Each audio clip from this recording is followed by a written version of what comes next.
Mga kagabay, magandang hapon, magandang gabi, magandang umaga, magandang tanghali.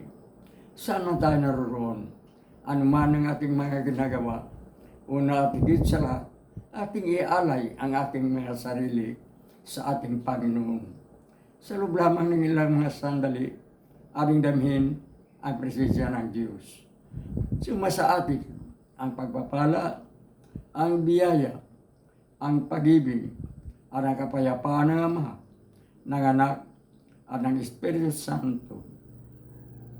Nabubuhay at naghahari, iisang Diyos, magpasa walang hanggan. Mga kagabay, marami sa atin ang mahilig sa tinatawag na parangal, na kapag tayo ay may gagawin, dapat tayong parangalan. Kapag tayo ay nakagawa ng kabutihan, tayo ay parangalan. Mahilig tayo sa yung tinatawag nating pansamantalang kasiyahan. Ang bagay na ito ay hinggil sa pagtulong sa kapwa. Marami sa atin ang tumutulong dahil may pansariling interes. At makikita natin ito sa larangan ng politika, sa larangan ng halalan, sa larangan ng government service. Halimbawa, isang government official, isang mababang government official, isang local official, pagkaroon ng isang proyekto, sasabihin ng politikong ito o ng government official na ito na ang kanyang nagastos ay 1 million. Samantalang sa totoo lang, ay mga 300,000 lang, 400,000. At ang lahat sa bulsa ng isang politiko at ng kanyang mga ayuda. Ganito ang nangyayari sa maraming mga gobyerno sa buong mundo. Parangalan na nga nila ang kanilang mga sarili sa pamamagitan ng paggawa ng proyekto na galing sa kaban ng bayan. Magnanakaw na nga sila, ipagparangal pa nila. Tulad ng limbawa, isang government official, mayroon siyang 10 bayan na nasasakupan bilang gobernador. Magpagawa o kaya may balak na maggawa ng tulay sa isa sa mga bayan na yan o sa isa sa mga barangay na yon, ang kanyang magiging advertisement ay ang sasabihin, ang proyekto iyan ay para sa buong lalawigan. Minsan wala pa yung proyekto, nakuha na yung pera, tabla na may parangal pa. Ngunit dito, ang dapat natin pag-usapan ay itong mabuting gawa, ang tunay na pagtulong.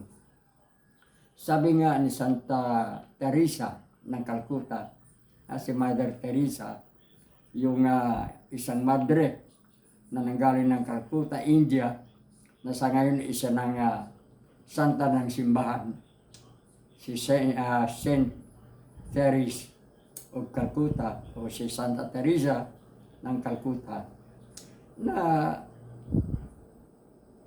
makunti lamang ang makagawa ng malaking bagay at parangalan. O kaya makilala ang kanyang kabutihan.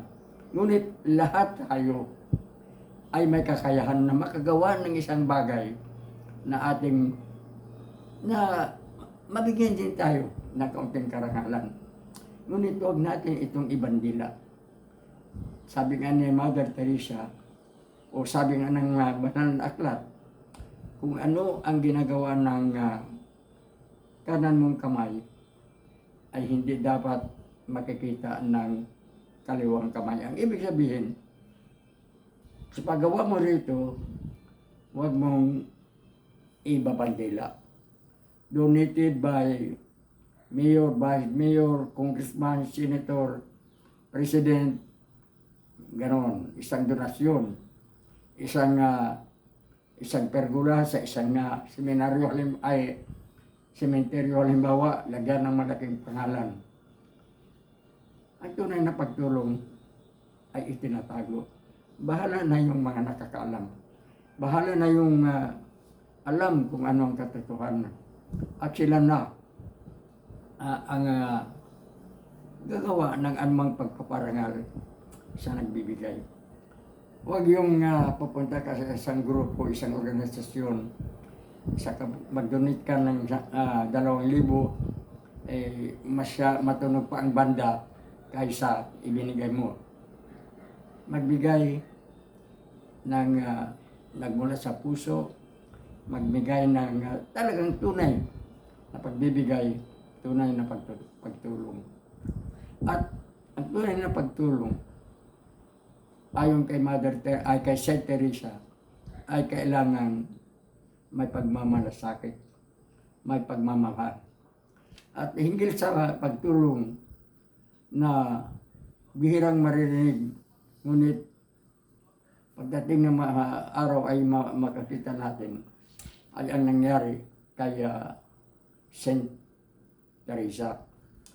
May isang paring Dominiko na kaibigan natin yung paring yan. Ngayon, ang paring ito ay nagkwento na isang araw, nagsalita ito sa charismatic movement noon.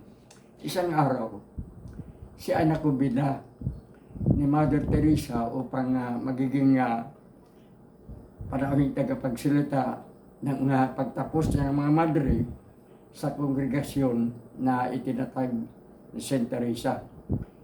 Kongregasyon yung isang samahan, isang organisasyon o isang paralan ng mga nais magmamadre. Nakumbida itong kaibigan nating pare, matagal nang patay ito. Ngayon, ang paring ito ay ang naibigay sa kanyang silid tulugan dahil doon na sa pinatulog, dahil maaga yung graduation o installation o pagtapos ng mga madre, ay doon na sa pinatulog sa konbento. At ang ibinigay sa kanyang kwarto yung talagang nasa daan, makita talaga ang daan. Ngayon, gabi na daw, nang naisipan niyang buksan ng bintana para magkasamisan ng hangin, isang maanghang, mabahong amoy ang sumalubong sa kanya. Ngunit dahil sa nasa harapan nga siya ng kalsada, kitang-kita niya ang pangyayari.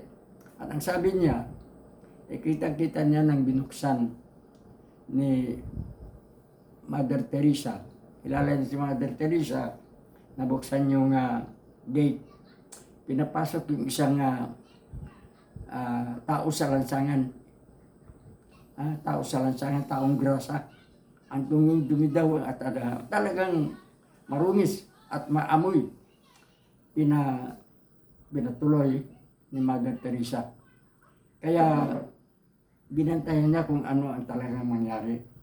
At mga ilang oras daw, na dalawa o kulang 2 oras,